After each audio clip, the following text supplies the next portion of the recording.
morning, friends. Hello, I think you all of you are well, and let's start today. Sales of Goods Act, the most important for exam purpose. Right of unpaid vendor. Rights of unpaid vendor. So, rights of unpaid vendor. First, we have to understand who is unpaid vendor. The seller who has not received the full amount or part amount or received bill of exchange. The bill has been dishonored. Clear? 3 points. Payment not received, wholly, partly, and bill has been dishonored. Chalo bhai, let's go ahead. Second part, rights against two things. One against goods, another against buyer. Against goods, he has got 4 rights.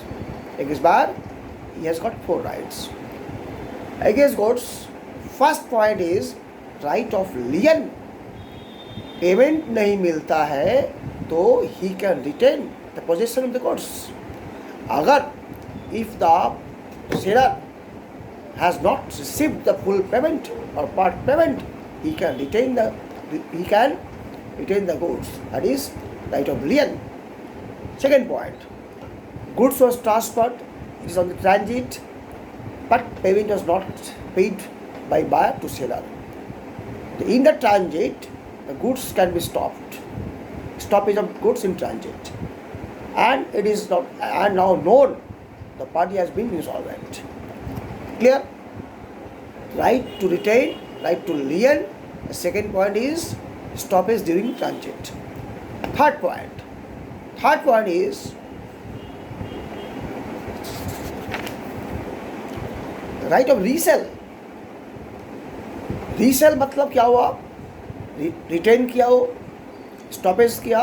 Now he can sell the goods is a perishable nature. Goods cannot be lasted for a long time. It's better to resell the goods. He can resell the goods. Third point. Fourth point is that right of withholding delivery.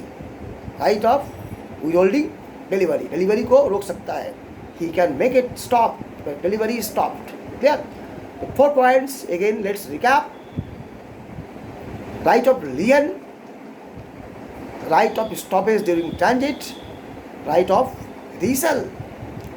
Right of withholding delivery. Okay, clear? Now against buyer, suit for price. If payment is not received by the seller, he will file a suit for price to be recovered. Suit for damages, for non-acceptance. The buyer has not received the goods or not made payment. In that case, if there is a loss or damages on the part of the seller, he will claim the damages on account of non-acceptance of the goods. Suit for interest. Interest is to be paid by the buyer to the seller as per the agreements or from the date of notifications till date of payment. Clear? Last point, suit for repudiations.